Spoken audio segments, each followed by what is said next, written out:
Just like to welcome those here, watching at home or in attendance, to our Coeur d'Alene School District Special Board meeting for March 18th, 2020. Why don't we go ahead and do the Pledge of Allegiance? Ask everyone to stand here.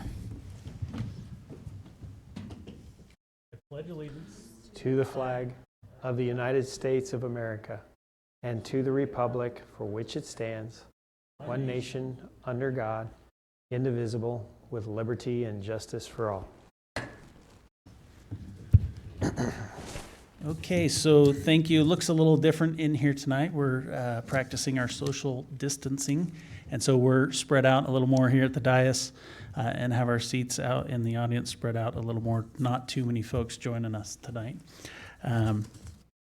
Before I get going, I'll just go ahead and introduce us. My name's Casey Morrisron. I'm the board chair. Over on the far right, or my far right, is Rebecca Smith, trustee, and Tambra Pickford, trustee, Jennifer Brumley, trustee and vice chair, and Lisa May, trustee.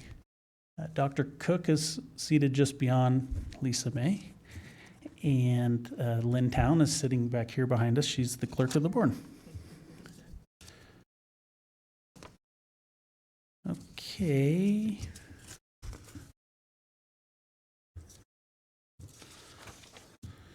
So, consideration of information items is up first. Dr. Cook, I'll turn this over to you. It's a couple of policies that we've seen a few times here. Yeah, we would like to ask for your guys' consideration on some language changes on these two. Actually, one is policy and one would become policy.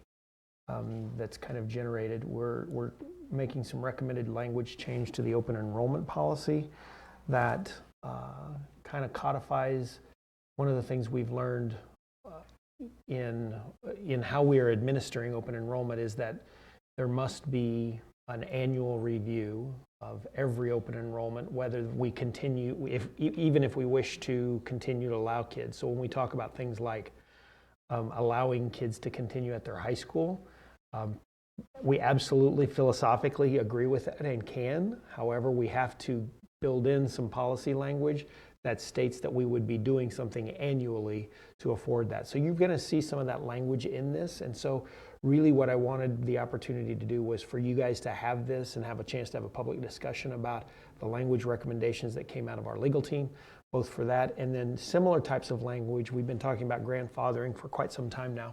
And I wanted to make sure that the similar kinds of language with what we're legally bound to when it comes to annual renewal of those kinds of things and how we would consider each group for grandfathering and how that transitions after this first year into essentially after the first year, it's just an open enrollment, still could be governed by the same priorities and the same kind of machination of the way we would implement this policy, but getting that language captured.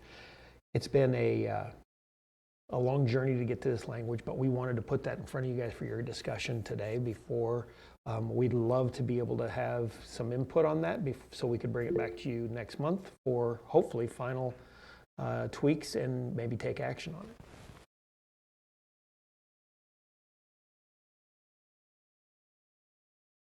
Okay, so any questions or comments on here regarding, I think there's been some changes, as Dr. Cook said, on some of our initial brainstorming on different ideas and some things we've had to get in compliance with Idaho code because they didn't. So any questions on any of those tweaks?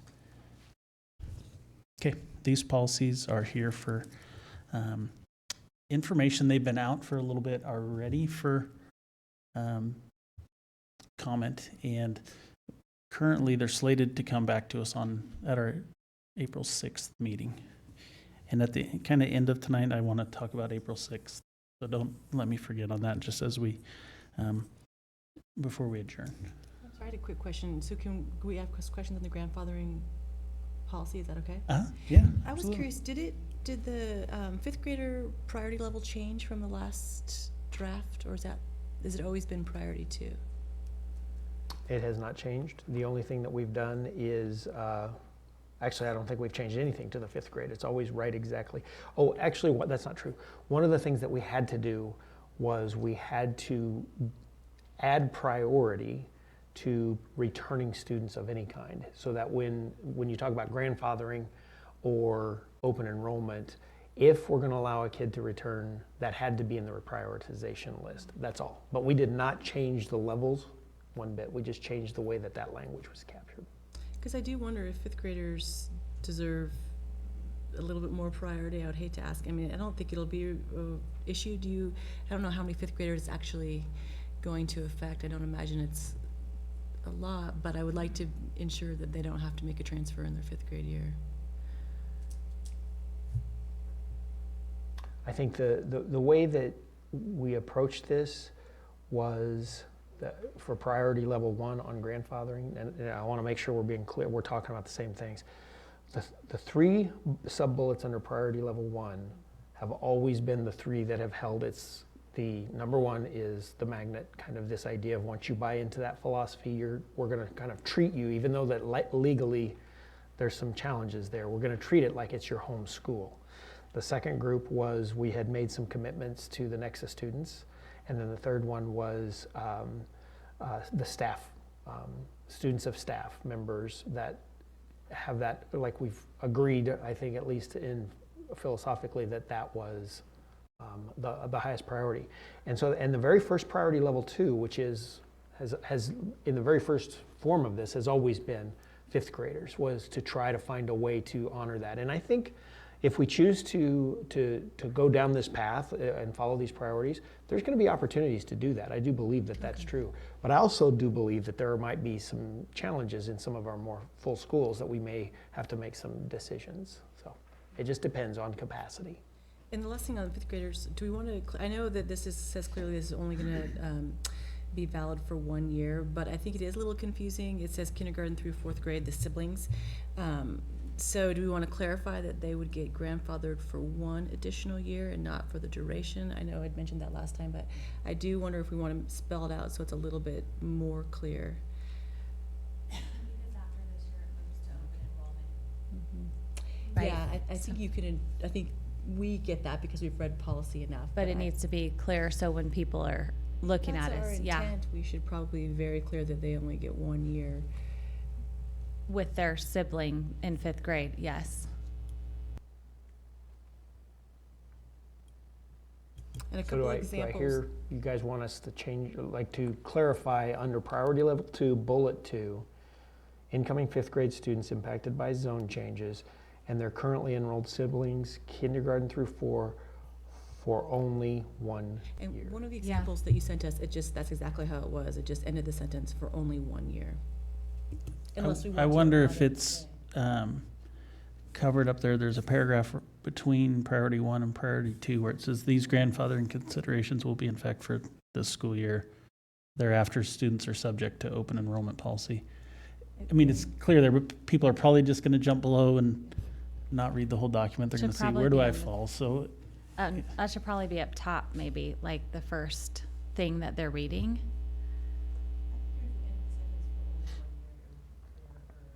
Or for the year, for the For the 5th year grade of- year yeah, of 20. their sibling. 2020, 2021 school year only. right. I think maybe Trustee Pickford's idea of taking that paragraph that's between level 1 and level 2, elevating that to the top. And then maybe we highlight that or we bold that or put it in a different text box or something so it draws a little more attention to that this grandfathering is for this year. And after that, it's open enrollment. Does that make sense? Yeah. And does that sound good? I think ending the sentence though, and the currently enrolled siblings for 1 year. Yeah, adding that to that, I agree. Okay, Or- We got that? Or using the 2020, Lynn, do you have that? 2021 again school year, so they see that again.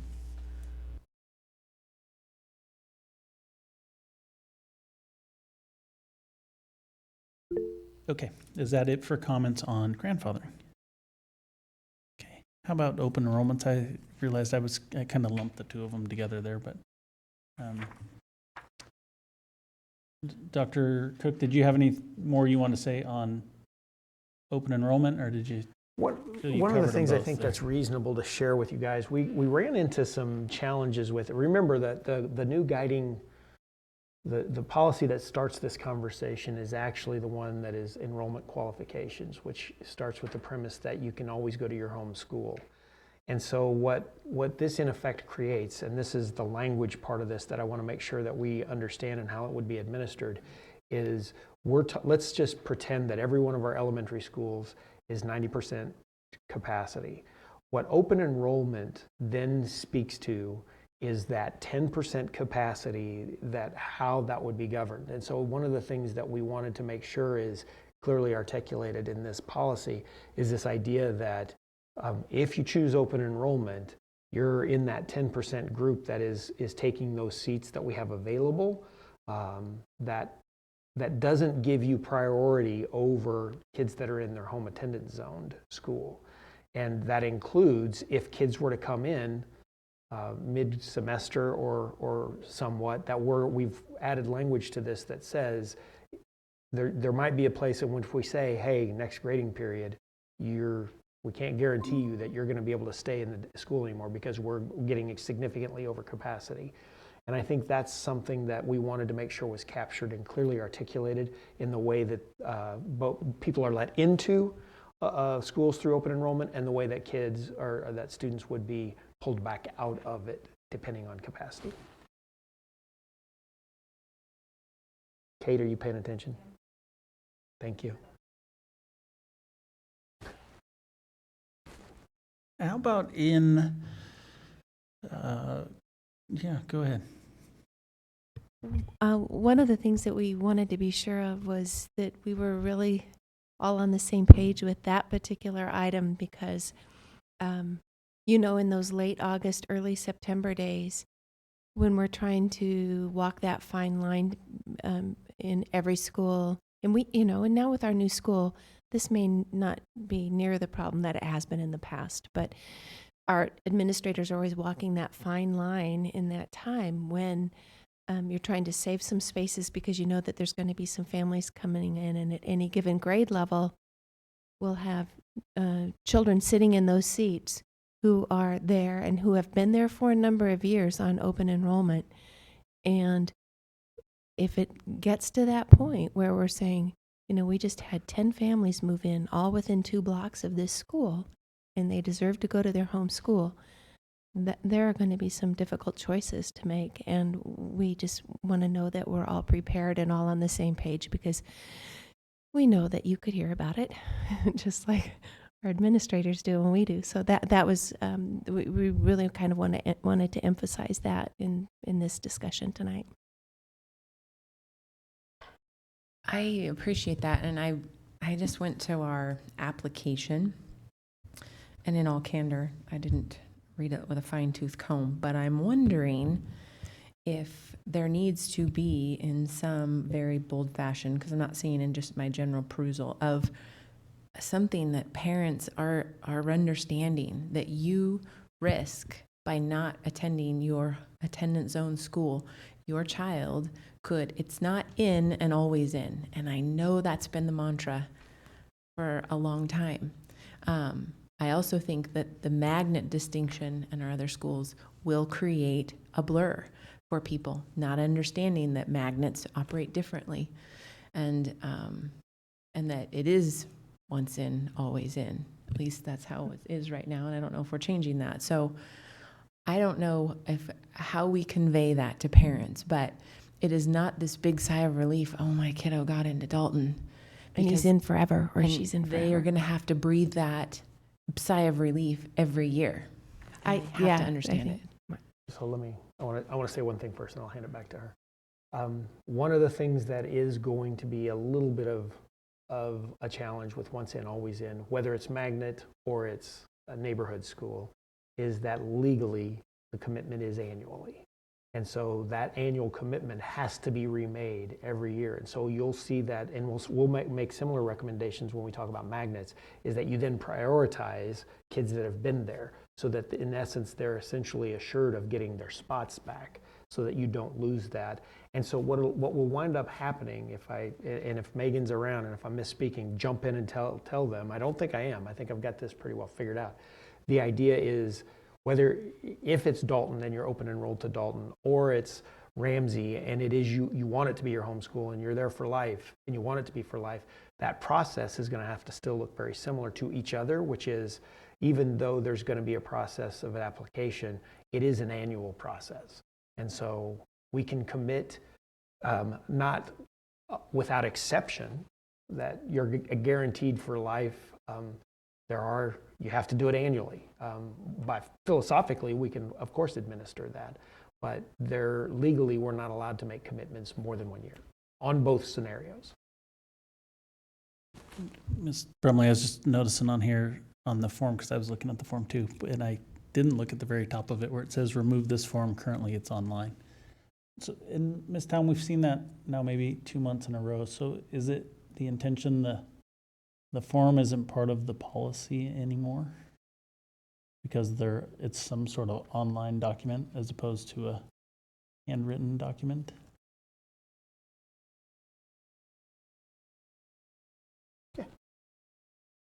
I two things that I wanted to mention, and one was that I agree with Jen that what we're really doing is shifting a culture that's been around.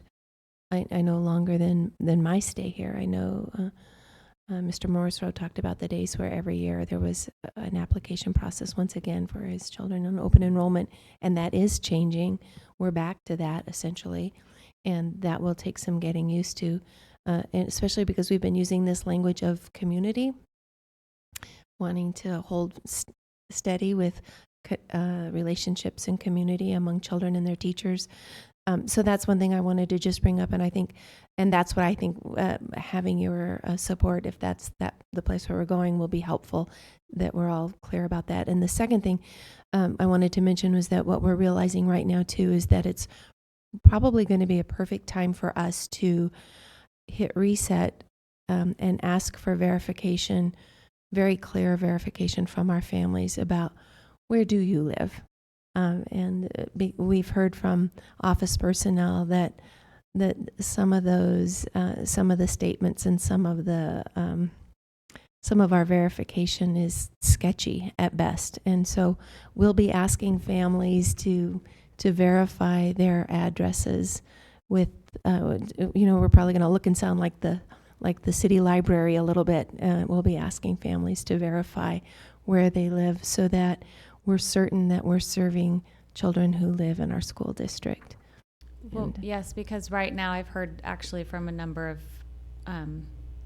parents as well about this. Like, I haven't been verified. People haven't been verified, and I was like, had to think myself. I'm like, you're right, because we go on Skyward, and we do it online, and unless I go in and change my address and stuff, it's just like they've been living at the same place. So I just wonder what that's going to look like. And I'm hopeful that everyone's going to follow through with that, because it is going to give more work, verifying people and having them come in and the application process. And but it's important that if we're going to do this, that we're doing it right all across the board, not one school's following it, one school's not following it. And so anyways. Right. And Seth was helping us, we can still do that verification. We'll revise it, but we can still do that verification online, but it's things like scanning in your utility bill and some of those kinds of things. I have a question on 3010. And it's going to be down on page... 3010 policy? Yes. Okay, now I can't find it. Sorry. There it is. It's on page 4.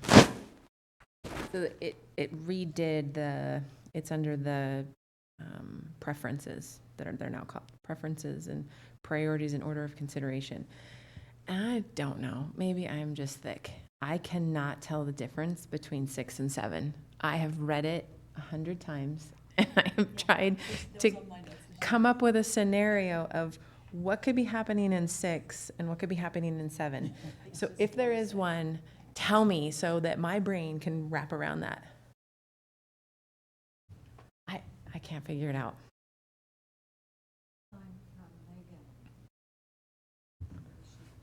Are you out there, Megan?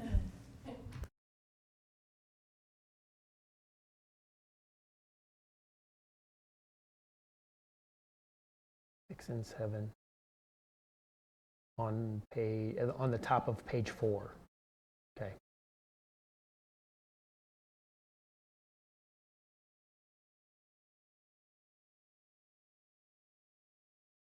Yes. It's the same thing, but reversed. Okay. I'm not thick. So it's So just, maybe we should look at the notes and see if there was something we missed in there. I think it's a duplication. Okay. Unless,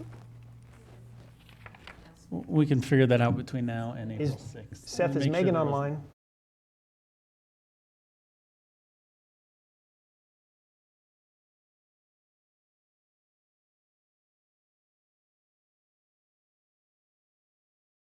Okay, while we're waiting for Megan to come up to snuff on the Google chat.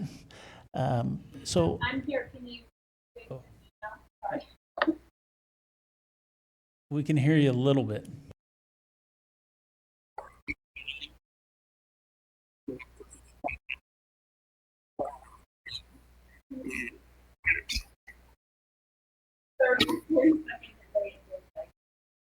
Okay, that's not going to work, or that's not working. That sounds like what I hear when I hear attorneys speak, but wasn't quite working. Yeah, no kidding. Do you want me to? I'm just going to call her.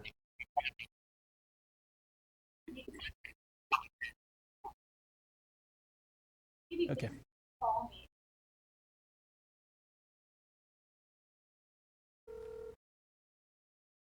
So much. Hi, Steve. Hi, Megan. Let me get my mic fixed.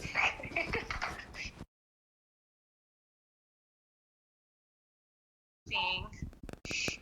Okay, you're live. Okay. Well, I was going to, and I'm sorry to backtrack here. Oh my gosh, and I'm going to mute myself because I can hear myself talk afterwards.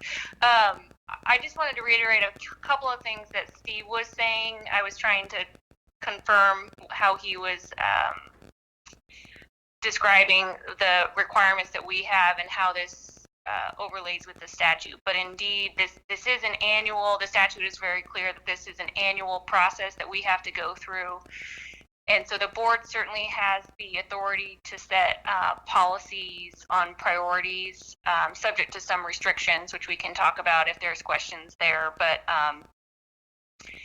But yes, it is an annual process. So hopefully we're clear on that piece of it. And in terms of Trustee Brumley's question between 6 and 7, I think that's a great question. I'm looking at it now. I think the intent was to deal with new siblings and returning siblings, but I'm not sure that I see any distinction either. So we'll just look at that again because I don't know that I see any difference.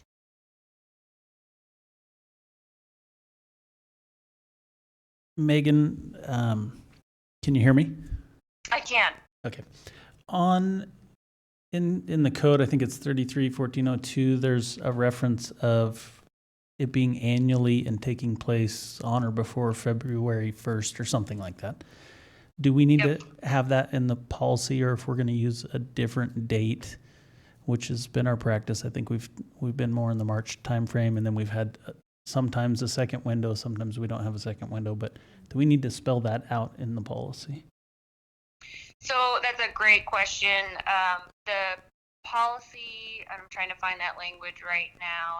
Is it in the policy or the procedure? I think, yeah, here it is. Okay, so we intentionally left it vague. The statute does say that the deadline is February 1st, and then, but if you go down a little bit further, those timeframes can actually be waived by all the schools within the receiving district. So we have operated under the assumption that all of our schools within the district are going to waive that February 1 timeline, because my understanding is that's not, as a practical matter, feasible for our schools.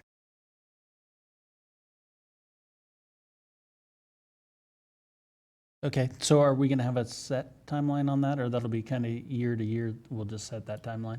I think generally I think generally it's better to have year to year, and like we know this year is going to be exceptional even without all this other stuff. We were, because of the school opening, and so we're chasing those things. So I think we like the idea of having some flexibility about it, but we also try to communicate those dates very early in the year. As soon as we come back, usually in January, we've established what those dates are.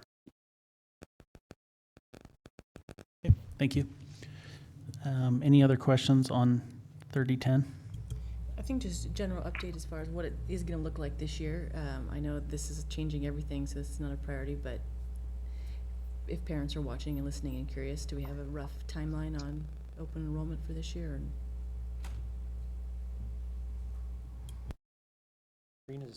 Trina's online too. Trina, can maybe after Kate's on, you could say something too for secondary, because we're actually going to do those. We're trying to align them, but I think we're going to have to do them separate at this point. Or Trina, do you want to go first, or should I go first? Okay. One of the things that we are soliciting the help. They don't know this yet. We're meeting in a Google meeting with our office personnel from the elementary schools, and we're soliciting their help in getting information from our families about what their hopes and wishes are for their children. Like, and I'm speaking about the families who will be rezoned. So we're asking them, if you could, and you could open enroll in the school where you are now and not move to your other school, would you do that? And here's some information about you're in a walk zone or you're in a bus zone. So we get a sense for where we think families are going to want to go. And so we can, because part of our work then is going to be to try to arrange staffing to meet the needs, and unless and until we know what the families want to do, depending on what our board decides, that's going to be a huge difference. I think Jay created a spreadsheet for us of just those numbers of kids, and that list, I think it was 734 or something like that. We've got a lot of, of course, and some of those are siblings and families, but we've got a lot of families that we're going to be reaching out to in the next days. Once we have that information, we'll have a series of meetings about enrollment and staffing and that sort of stuff. All of those, of course, have been postponed. So that timeline has shifted. But as soon as we have a sense for somewhat postponed, as soon as we have a sense for that, we'll let you know that. But we just have a couple of jobs to do before we get to that point.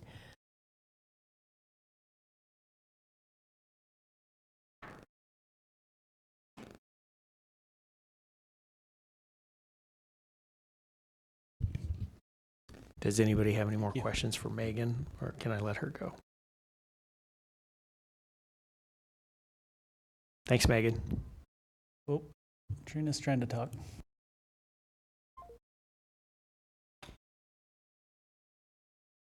School boundaries. Do you want me to keep talking? I don't know what to do.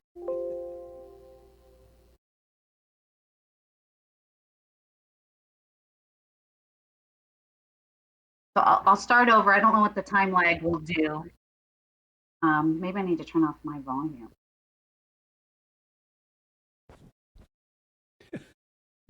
This worked so well today.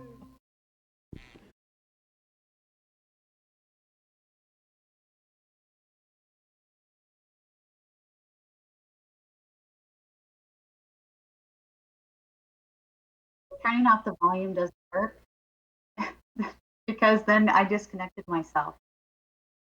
So I'll try to do this and not get confused because I can hear myself talking. But we decided we would like to open the window March 23rd through 8th for all secondary schools. We know that middle school boundaries.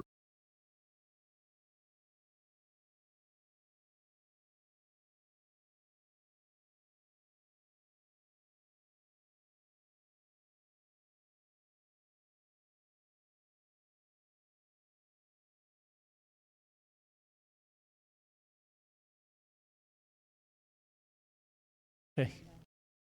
That means they're opening the window before we approve the policy. But I that's can all right. speak to this. I can speak to this. The window is currently going to wind up, just because we've got to get things going, is going to be impacted by the policy changes. And so because there's so few considerations at the secondary level, and that's one of the reasons why we're running them separate, because there shouldn't be too many things that we would be entangling between the policy changes with secondary and the likelihood of what might transpire. So that was the biggest issue, is that they've got to get moving, because they've got to get those kids switched over, and elementary can't do that until we get the boundaries established. Okay. All right. Any other questions on this? Okay. So let's move on. Next, we had public comment. We were going to take public comment from anyone in attendance on the attendance zones. We don't have anyone signed up for that tonight, so we will just move on to the action item, which is consideration of the attendance zones. A lot of work put into this over the last 6, 7, 8 months. Lots of time on our committee's behalf and Dr. Cook and admin's behalf and our behalf, spending and listening to our community and getting feedback along the way. So not overly shocked we don't have anyone here tonight, given the volume of comments we've received over the past several months in the situation at hand. So I'll turn it over to Mr. Voller, is that? Yeah, Or yeah, Dr. Jeff. Cook, and we'll talk a little bit about this. And this is an action item tonight. I'll just point out on the dais, there's a sheet here that Lynn provided us, and there's a couple of different. I'll share mine to you. That gives a couple of different options for our consideration. I think Jeff's going to talk about those. So I'll turn it over to Jeff. Seth, do you have those slides? That's having a million things I going know, I back think there it's right now. On a bunch.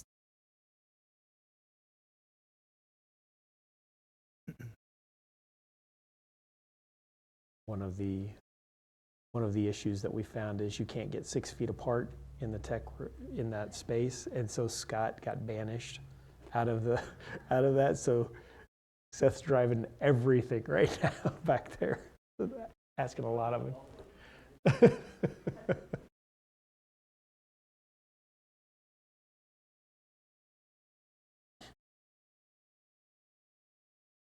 We're just about up here, it looks like.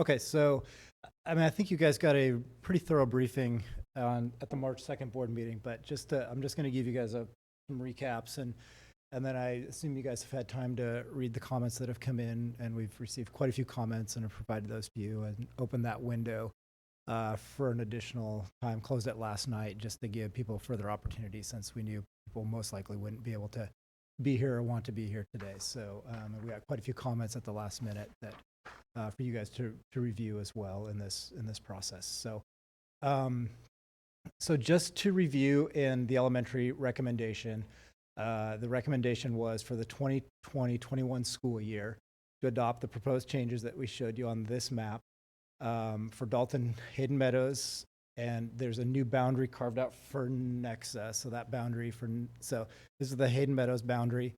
We took this portion that was Nexa, moved it back to Hayden Meadows. Nexa has a new boundary that captures it. This is where the Nexa school is here. There's some adjustment between Atlas and Skyway for balancing. So the green in here is the Atlas boundary. The Skyway boundary is this reddish maroonish boundary that you're looking at.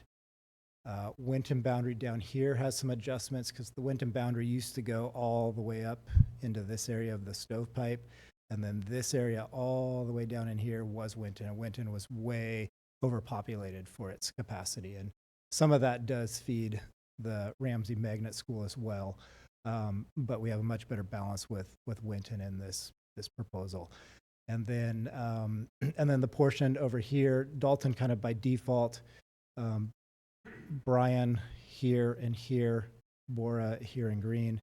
and Fernan down here in this purple, to not make any changes for that for this coming school year, so we can look at what some further options would be for that and how to make some changes based on feedback that we've gotten from the community that maybe we are not ready for some of the changes in those areas. So the committee has looked at changes for that, and we have some things that we can talk about at a future time.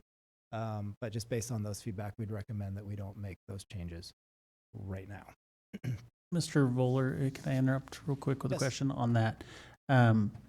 It seems to me, when we talked about it prior, that Dalton was kind of in that lower group of Fernan, Brian, and Borah, and that we would be looking, really at those 4 schools, right, for next year. Yeah, because Of improvements that we can. but there to kind of create by balance. default, Dalton didn't take any changes. When we were looking at the scenarios that did make some changes to Borah and Brian in here, there is, we were looking at some models that did have changes to Dalton. And so, currently the Dalton model in this one does not have any changes to it. For me, I think it's important that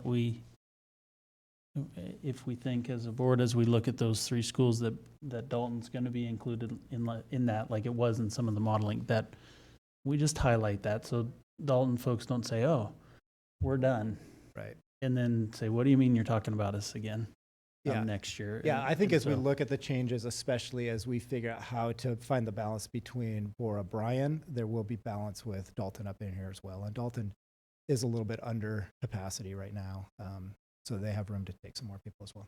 And I would add additionally, I think there's some possibility in that discussion that even Winton could have some slight impacting as well, just over time.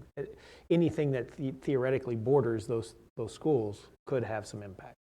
Yeah, I could see some changes down in this area right in here for Winton a little bit in future changes. Jeff, I had a question. It was a comment that in the packet of comments that we received, and I hadn't really thought about it until I saw the community members' comments, but it was that tiny little area for Borah, just north of Margaret. So it's currently zoned Borah, but the point that she makes is, and I don't know how many students that is because it's not marked on here, but they're the only little chunks. See that little tiny That square? little square right And in all there. of the kids around them go to Dalton, and I thought it was a very interesting, like, what would be the purpose in that looking like that? Is that something that was overlooked potentially? Well, I mean, remember, these are the original boundaries that have been on here for years and years, right? And so as the committee was looking at changes in here, I can tell you they were looking at some options that showed more of a flat line going across in here. And there was discussion about that community and where that should go, so. Looks like that's the neighborhood, like behind Super One Foods, between, I guess it's 95 and Government Way, probably. Yeah, Up to you've about got the car dealerships. You've got the fairgrounds up in here, so it's not a hugely populated area. And that's what I mean, with Dalton being not full, I think that's one area where if her point was correct, that her child could bike to school potentially or walk to school instead of being loaded on a bus downtown. And it's such a small area, it's kind of like how we're relooking at some of the foreground issues. I wonder if that's one area that maybe should be looked into a little bit closer if it's an easy change. That actually, I think we called it 2 revised. In the 2 revised version, that was flatter across there, and I do believe that went north. I think at what we would recommend is at least with the elementary boundaries, we would recommend if we're going to hold pat, we hold pat, and I wouldn't suggest any tweaking, even if it's small at this point, until we know where we're going with this, and that we're glad to take all kinds of feedback when that time comes for the next conversation. But at this point, I think our recommendation would be to just leave them as they were, those 3 schools specifically, so that we have some time to work out what might be those best moves, including potentially flattening that in the future. But that as 2 revised finished, it was exactly as the way you're speaking. But are there changes to Dalton currently? Because it says that there have been to adopt the proposed changes for Dalton. So what changes have been made to Dalton? There have not been changes to Dalton. Dalton's zone is here in yellow, and so there are no changes to Dalton. And I would say the motion, at least what's in front of me, should probably say changes as presented and take Dalton out, and then and further study the boundaries of Dalton, Fernan, Brian, and Borah. Yeah, I would say that'd be appropriate. Okay, any more questions on elementary schools at this point? I guess the last comment would be, first, I appreciate all the work from the committee. I know that this was a difficult process, so thank you. But moving forward, as we see infill, especially for Nexa's attendance zone, it's really vertical right now, and we're crossing a lot of big arterials, and hopefully as we get closer to a build-out, we can start contracting those so students aren't crossing Prairie as much. There were several comments, especially I think from some folks getting moved to Atlas from Skyway, that previously their child was going to be able to walk or bike to school, and now they're going to be worried about Atlas or Prairie. So are we going to have to safety bus that change from Skyway kids now going to Atlas across Prairie North? This will change a little bit as we develop, as development comes in around here through Nexa. So you were, just so I understand your question, you were talking about safety busing kids from Skyway? Yeah, From the- East Landings, and more generally, just looking at Nexus, how vertical it is. We're Mhm. traveling long distances across some busy roads, and I know right now, we need to work to fill Nexus. There's probably not much we could do to change that, but moving forward, it would be nice to alleviate as much crossing of Prairie as we could. Yeah, Prairie is right here, so the boundary for the new Nexa doesn't, those kids on the north side of Atlas, so I know they are looking right at the new school, but we felt like it'd be safer for them to go to Atlas up in here. And there certainly could, we had some models that we took to the community as well that showed, a couple of these square blocks in here that did go to Nexa, but we got pretty considerable feedback saying, hey, please keep us at Nexa. And then, with some balancing issues, and Nexa also wanted to keep, as much of their existing boundary as they could to bring it down to the Nexa. So it did end up being some, vertical to that. Nexa's walk zone will be this area in here, and that walk zone will improve as we get build out and Wilbur comes in here. And we could potentially look at some walk zone area around here with some crossing guards at Ramsey. And particularly Casey, what's it called, the west? East Landings, I think, is the other one. We had a number of comments from, that That's right over there, that about green here, square that right? went from Skyway currently, Right. and they've changed several times over the last. It did, and this, Dozen well, I years. think this was the area of Hawks Nest that, no, this is the areas of Hawks Nest down Right. here that was requesting, and we received some comment too on this that they would like to stay at Atlas. Skyway. Skyway. Yes, They were moved correct, from they were at Skyway Skyway, to right. Atlas, right? Yeah. So I think the comments were about now they're gonna have to be bused, correct? So that bottom blue square, light blue, on the western border, are they gonna be bused up to Atlas then? Yes, they would most likely be bussed up there. Yeah, and part of this becomes the juggling of, as you start to make changes in here, we have to find balance and capacity and enrollment potential for these schools. And one of the things I would suggest is in that area, if you just take, it kind of became known as the wedge, and that is if you take 95 vertically, take 90 as your horizontal axis, those areas are going to continue to grow so rapidly that these right now will probably be 3 to 5 year build out as far as those, and then you wind up inserting at least one more elementary school in the next 3 to 5 years. And we've already got some projections on growth of what that would look like. So what those new elementary school boundaries would look like when that time comes. I think there is the potential on that area if you went up Atlas. So Atlas north of Prairie does have a sidewalk because you have whatever housing development that is there that's on the northeast corner. There's a sidewalk all the way up, and then the sidewalk goes in front of Panhandle Health past the school to the school. So they potentially could ride or walk from the landings. The question is, you're crossing Atlas and Prairie. Right. And I'm sure we don't have a crossing guard there now. And if We we're safety currently would busing, not, we wouldn't but probably it's have a something we could a certainly crossing look guard. at if we assess that was an area that we had a high need for that.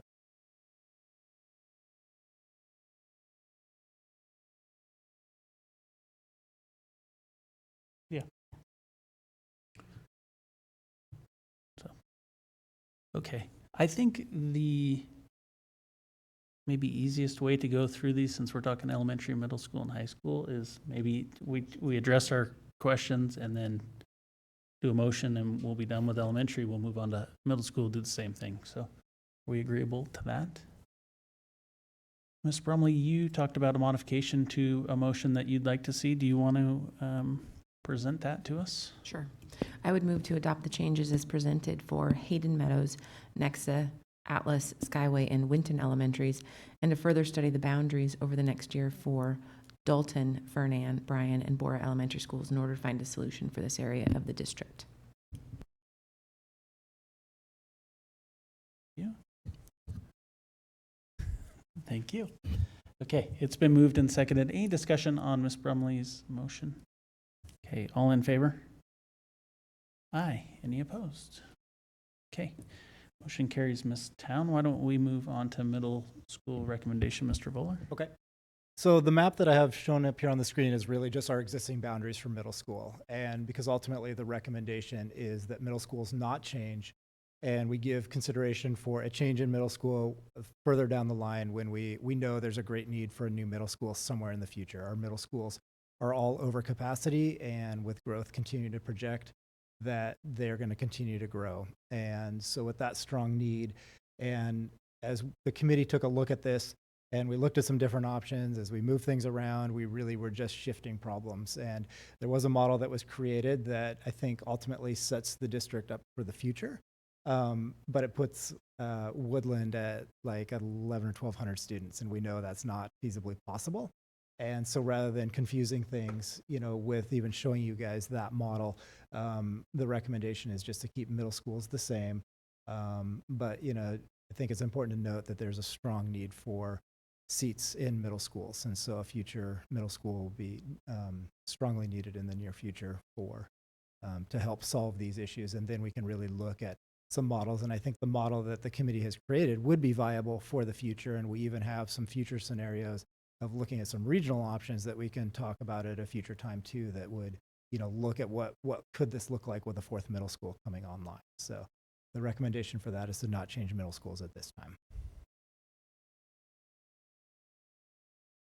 Well, any questions for Mr. Voller on that recommendation? Okay. So the motion is to adopt the recommendation as presented to not change the middle school boundaries until a new school is located and ready to open. Okay, it's been moved and seconded. Any discussion on that motion? Okay, all in favor? Aye. Aye. Any opposed? Okay. Let's move on to the high school. Mr. Voller? Okay, so the high school boundary ultimately really is a pretty straight north-south line with just a few kind of variations to that, but it's really following Highway 95 north-south as you come down into this area where Highway 95 veers off and heads towards the river. In this proposal, it would continue straight down on Lincoln Way, makes a tiny little jog on Hubbard right here, hits Northwest Boulevard, and then follows Northwest Boulevard down to the lake. So really, for all practical purposes, it's a pretty straight north-south boundary for the high schools. There was some discussion, and I think based off of some letters that we received from some families in the Fort Ground areas, asking if we would maybe give some consideration to some options for this Fort Ground area. And I guess this would probably be the appropriate time to just kind of talk you guys through that. I know you guys have seen a little bit of information on that, but let's talk that through. When the committee did consider this, and I think that's really what brought this discussion up at the very last committee meeting, but let me give some context for that as well. The committee was talking about this as, what if Highway 95 became the true boundary? And so where Highway 95 comes down, rather than following Lincoln Way, Highway 95, and I know this is hard to see, but I think you guys know the area well enough to kind of track where I'm going here, where Highway 95 starts to veer west and heads towards the river. What would it look like if it followed Highway 95? So there's kind of two scenarios to talk about if we were going to make a deviation for the high school boundary. And part of this too, I should also give a caveat to this, is that when the committee was talking about this, they were talking about it looking at the elementary models that had changes made to Borah, Bryan, Fernan, and we're kind of looking at some future changes for that. But I think it stems some conversation from some people in that area saying, hey, well, could we maybe make some changes for the high school right now in consideration for that.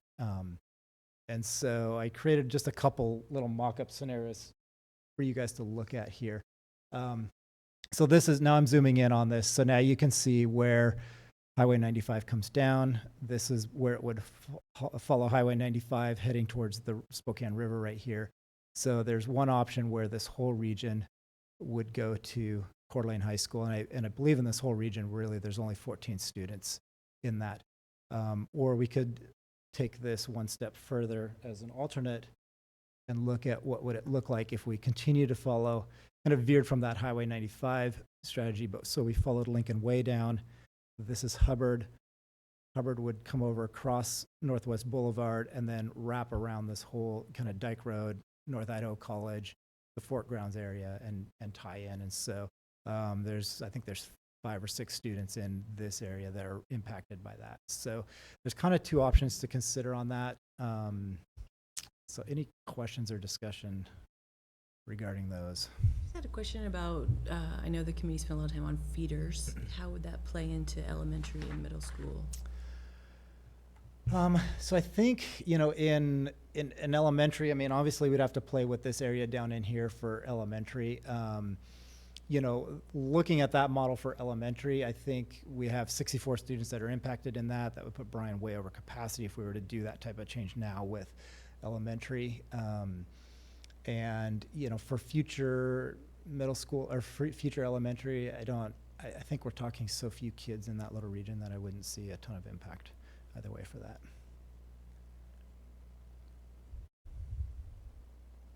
Well, I guess for me, for ease and for what it's worth, it makes sense to use 95.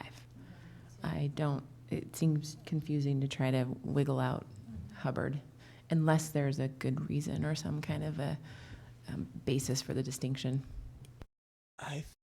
My thoughts on that would be, in the elementary model, we know there's quite a few more kids up in here, and those kids are going to be looking at, we're most likely as we look at this in consideration. So there's more elementary student kids right in here, and carving that out, we may have some conflict of trying to find capacity between Winton and Bryan and trying to figure out how that would look like.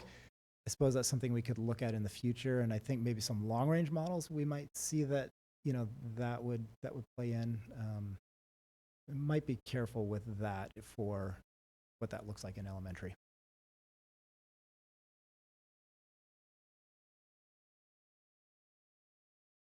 And Jeff, currently all those kids are zoned for lakes, correct? Yes. And I think the other thing to me that kind of resonated in those comments that we received from those folks in Fort Grounds, and I think we almost heard from every family that lives there, either in individually or in group, was, they are part of the Sorensen overlay, I believe. And so every one of the students, currently elementary students in the Fort Grounds area, my understanding is attending Sorensen. And,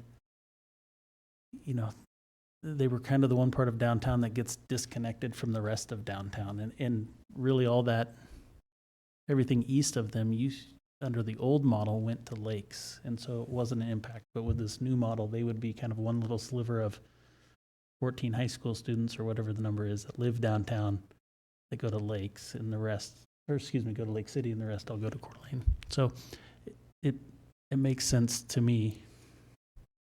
I think I could go with either from the high school standpoint, but hearing what you're saying about elementary, I'm wondering if to be more conservative, we just really look at the true Fort Grounds area for this first year, and then maybe long-term, depending what we do with Bryan and Borah, and if we're shifting Bryan's boundary around, then maybe next year you have a small tweak to the high school map just to align with your feeders or something. But to me, the Fort Grounds makes a lot of sense. If I could add, one of the things I would like us to be thoughtful of is every model that extends out 5 to 10 years asks us to push Winton, eventually all of Winton, over to CHS. And so if taking small actions at this point, it does eventually we would be moving in the direction that would be allowing for that to happen. In the 10-year model, actually, the Lake City feeder becomes north of 90 because the density that we'll have north of 90 and west of 95 becomes so dense that you actually can have 2 middle schools, and Lakes gets all of the downtown. In each one of every model we ran, to some extent it's inevitable. One of the things that I would suggest that this model does is it gives a little relief with Brian, at least for this year, because we would potentially, if we don't move the elementary or don't change the elementary boundaries, or we wait on that, then we can start to play with what those boundaries might look like if we do choose to stay with a feeder model for those systems as they come in. And I think the important part, Casey, you mentioned that the Fort Grounds has been in the Sorensen overlay, but as we begin to study the overlay and look for equity in our magnet schools, it's not guaranteed that it will be. So I think then moving forward, it's important to figure out what elementary school they feed into. But we have time to look at that and determine whether it's Winton or Bryan or wherever it fits in. But I think Lakes, it seems like until we have an additional middle school, Lakes is really the only option for that area to feed into, wouldn't you say? Yeah. And let me show you a little bit what Steve is talking about, just kind of based off on numbers. I have a couple statistics kind of buried in here that I can show you. Okay, so these are the high school attendance areas, and so these are pretty hard to see, but opening in 2019, 2020, we are looking at 92% capacity to Coeur d'Alene High School and 96% to Lake City. So pretty good balance. I mean, that's the best balance we saw in any of the models that we ran in the committee work.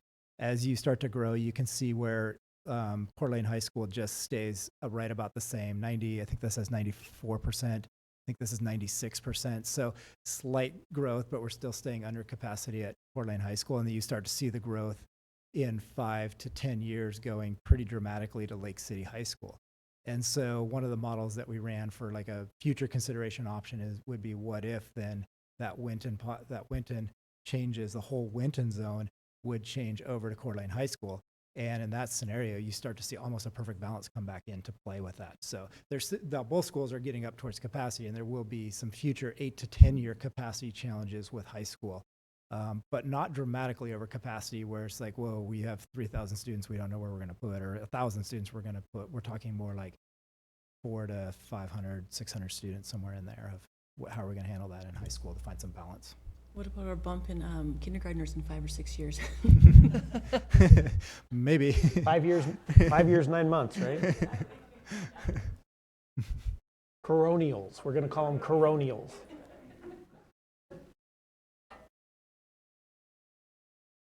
I did. Okay, so do either you all as admin who spend a lot of time in this have a preference between those two, or this do model itself changes it at all? That's what our motion is. Yeah, well, we had all three. They're all. There's not, especially for the high school model, there are so few kids that are really impacted by this change that I don't have a strong feeling either way for it. I think if you guys have a inkling or a feeling for it, I can live with that. Really, any of these three scenarios. So option 2 would be 95 South, and option 3 would be just the foregrounds. 3 is just the foregrounds. Option 2 would be 95 South. Jeff, which one were you saying is more difficult for elementary? Was it option 2? Option 2, I think, could create a little bit of some challenges because so let me go back to this picture right in here. So there's more elementary kids right in this little region right in here that we need to figure out when we look at this southeastern quarter. And Dr. Cook mentioned that there could be some impact to Winton, and I think there could be some changes in Winton. We've seen some models that show, some slivers in here that are going over towards Bryan, or, how do we balance that? What does that look like? And, where does that go? So because there's this whole region, I believe, has 46 elementary students in it, right in here. So, and, taking out the Fort Ground students, even from that, there's still quite a few students in here, but much fewer high school students in that. Right, what's in there for housing? Because you've got the sewer plant and you've got the U of I. There's some sliver of housing that is right in between Government Way and 95, right in through here. Okay, that goes all the way to Government Way. Yeah. Okay, I was thinking that was just to Northwest Boulevard. I see. Right. My so sense it's A Street, B Street, C Street, all Yes. that around Yeah. the cemetery Yep. and so forth. Okay. I know it's not as clean for right now, but I think motion 3, just following that funky line for now until we figure out the boundaries for all those elementary schools might just be better for right now, so that we don't mess up what we might do a year from now. Yeah, I think it aligns better also to a feeder model, which was one of our goals. Did we hear from any parents in that area? No, I not- couldn't have identified them. If, To my I don't know if you knowledge. guys did. In that area, I don't believe so. No, just the Fort Grounds. Yeah. We also had a weird chunk up north that we then are changing. So they didn't have the ability, like the families in Fort Ground, to come together and mass email us. That's the problem I'm having with this.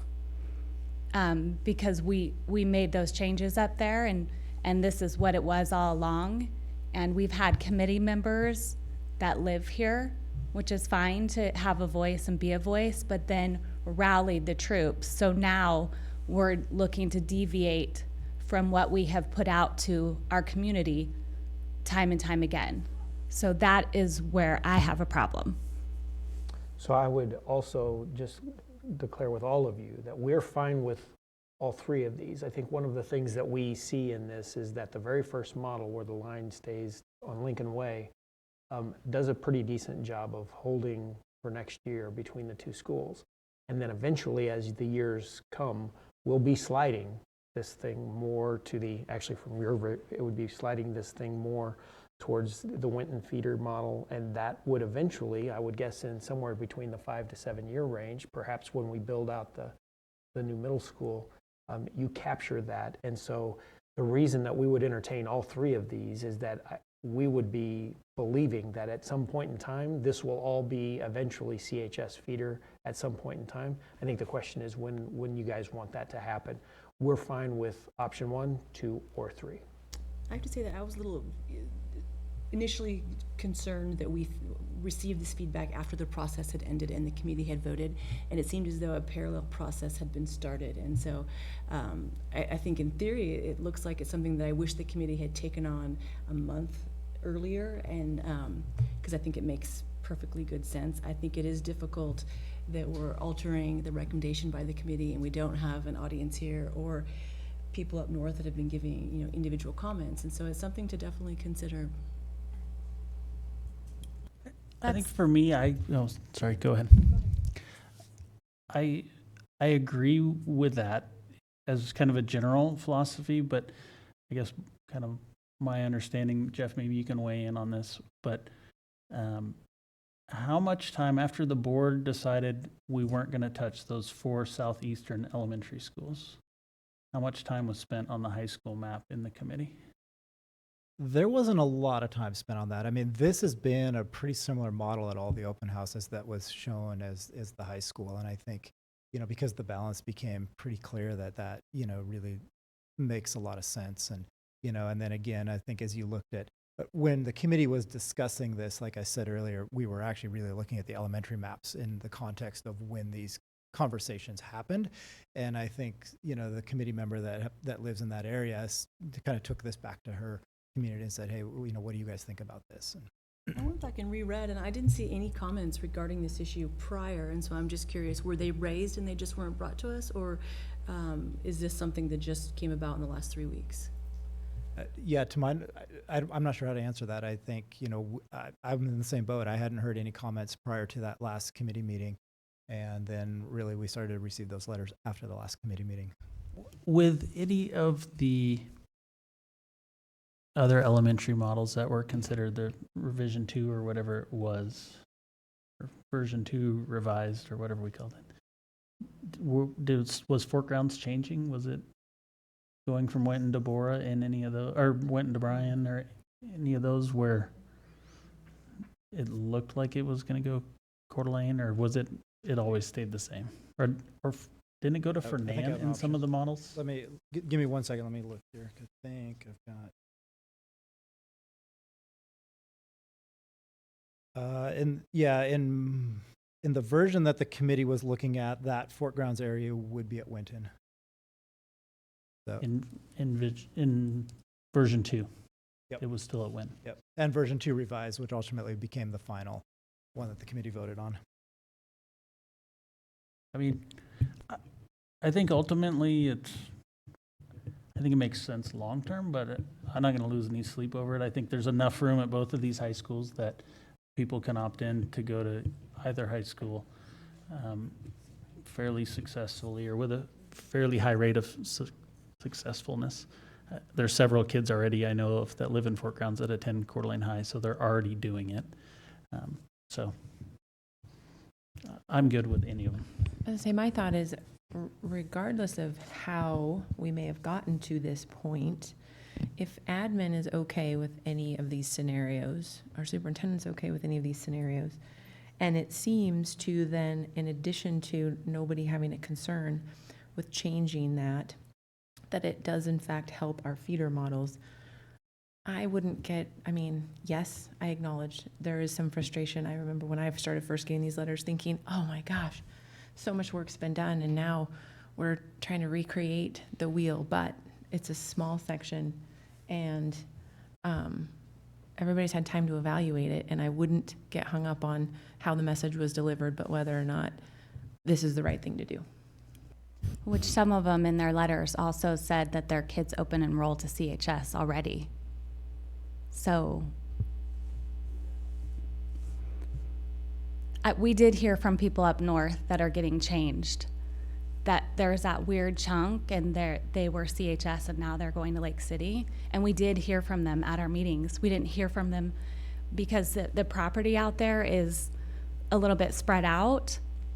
But I specifically remember a number of families talking about, well, now their child gets on the bus to CHS, and mind you, yes, Lake City it should be how 95 went, but it's just how it's been. But we did hear from them.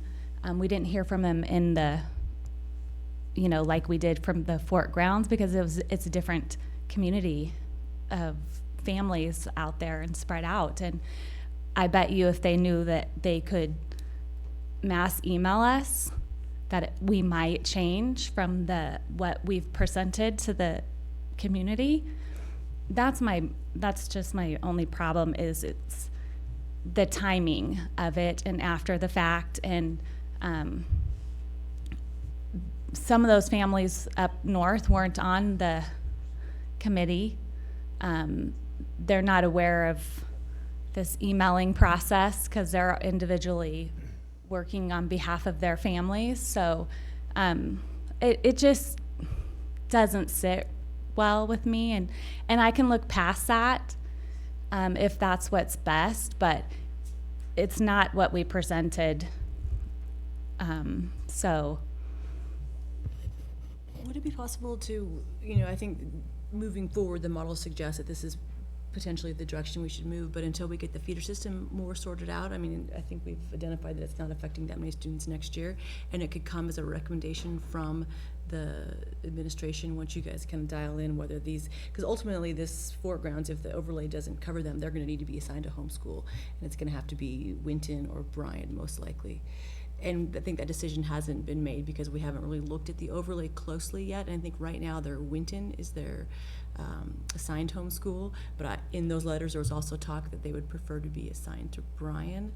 Is it something that we could take this year as we're looking, even the little chunk that we're talking about that's Borah, that should most likely probably go to Dalton because it makes the most sense. We're not amending the recommendation for elementary tonight. Is it something that we should give some more thought to? Since it's not overly impactful tonight?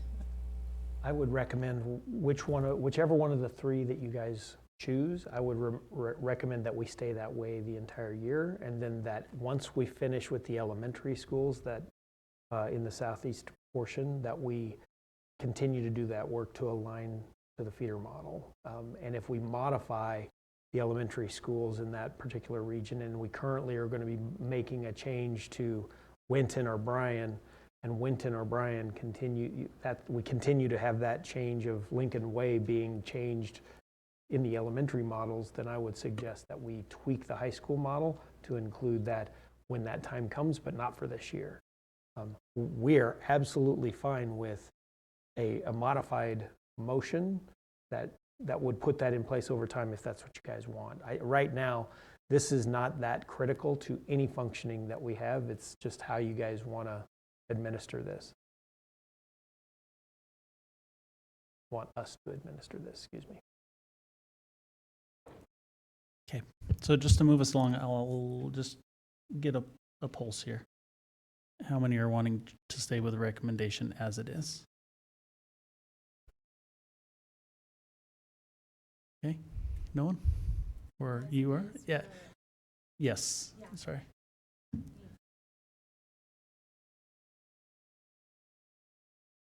As we go.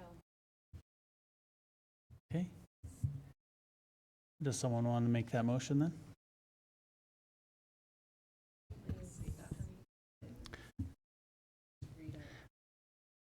Well, I don't know. I didn't get staying with the original recommendation, which if we're looking at the 3 sheets, it would be motion 1.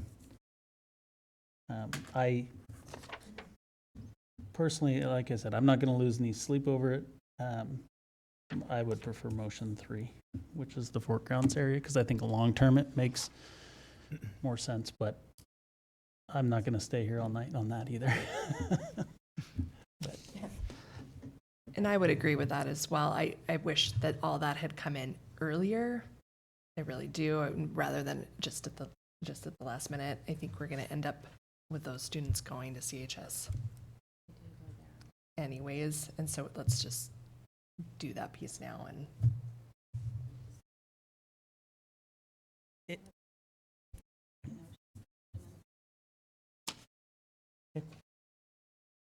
So it sounds like we have 3 of us that support motion 3 and 2 that support motion 2 or motion 1. I would just like it to be noticed, though, that we established a process, and, you know, by approving an amended adoption of the boundaries, are we undermining our process? And so I think we should acknowledge that, because there may be families in the community who, had they known, they could have emailed after it had been accepted that those changes would have been considered. And so I think it is the right change, but it's frustrating to me that the process was at all undermined by a parallel request, and so I'm not comfortable with that. I wish it had been brought to the committee's attention in a timely fashion, and we set those guidelines, and we were very clear about the board's involvement and the district's involvement, and we have deviated from that. That being said, I think moving forward it is the right direction, but I'm frustrated by the way that it came about. And so I'm fine if we want to amend the motion and we don't make the official change until we recognize how the elementary school piece is going to fit out, because in those requests, there was a request for elementary school also, and I don't think we can make that decision right here, right now, as something that needs to be determined by the administration as far as what your recommendation is. So I'm fine with an amended motion that will study it and figure out what the feeder system looks like, but I'm also okay with moving forward with that caveat. And I would just say this last piece. I don't know why the late request or why it wasn't brought to the committee's attention earlier. What I would say, though, is we've always represented 95 as the dividing line. If you say that generically, 95 cuts across the river right there. So I don't know if these families just assumed without looking, because so much focus was on the elementary level, and that was really where everybody was looking, and that's the maps people were diving into. Was it assumed until then that's kind of settled and people are looking at this, that south of 95 was going to be CHS? And I don't know the answer. I haven't asked any of those parents, but there's a divergence there from what we've always said. The caveat through all of this was 95 is the divider, 95 is the divider. Well, it's not right there. If 95 is the divider, it cuts straight across there, and would technically, that whole area would be CHS if you're using it. So I don't know. And I agree. It was, from my perspective, is frustrating too. I had the same thought when those were coming. And so those will be my comments. And I'd say I would agree it's frustrating that it didn't happen in the process. But to me, that's more reflection on us than it is on the committee, in that the bulk of their time, and maybe 90+% of their time, was focused on elementary schools. And least my understanding, that there just wasn't a lot of discussion and a lot of variation in the high school proposal. This was the proposal and it never changed, from start to finish, unless it maybe changed slightly with elementary school zones. And at the end, we said, we got to wrap it up because this has got to go to the board. And so I don't know that there was opportunity for discussion. I completely hear what you're saying. And I agree, it's frustrating it didn't happen to the committee. I personally, I don't agree that we're out of bounds by making changes. That's why it comes to the board. We do that at every meeting. Everything the administration recommends to us, we tweak, or almost everything. We did it with policy tonight. We did it with open boundary. Rarely do we just say okay to exactly what they present. And so that's our duty. That's kind of our responsibility. That's why it comes to us. That's why it's been out for comment from when the committee made the recommendation to when we did, is so we can absorb those comments and make changes that maybe we think they missed, or maybe they didn't. And you brought up a good one on the elementary school. To me, it's slightly different here because we're talking about, that's just one chunk of a whole bunch of work we need to do over there. And so we're not talking about studying all of the high school zones next year.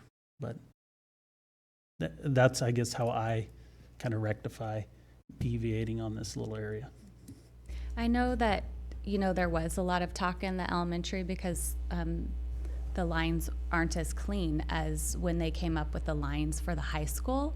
So I'm just guessing that maybe once the line came up from the high school, that's why we didn't receive as much, or the committee, I don't know how much time they spent on it, but it was always at, it just is a cleaner line than the elementary schools. And so even at the our open houses, there wouldn't be a lot of people at the high school when they had the maps up. If you looked, not a lot of people gathered around those maps because it was 95. I mean, it's pretty much, that's very easy to look at and see. So it's just.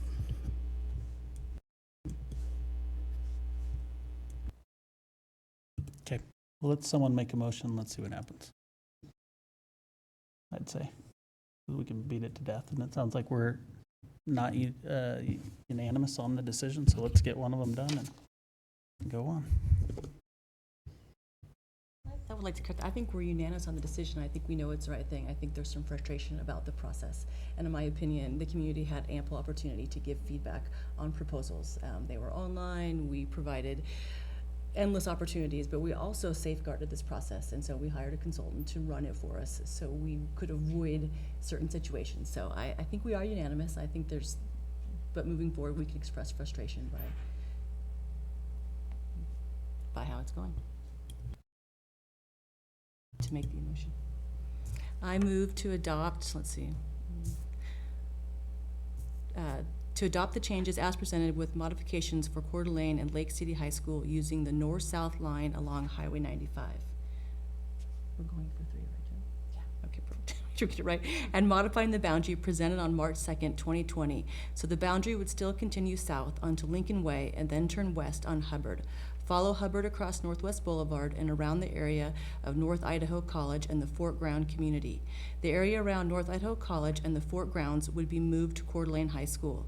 Additionally, beginning the 2020-2021 school year, freshmen would enroll at their newly zoned school, and freshmen for the following 3 years would continue to enroll at their newly zoned school.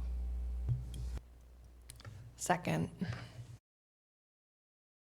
Okay, it's been moved and seconded. Any discussion on that motion? Okay, all in favor? Aye. Any opposed? Okay. All right. We made it through that portion.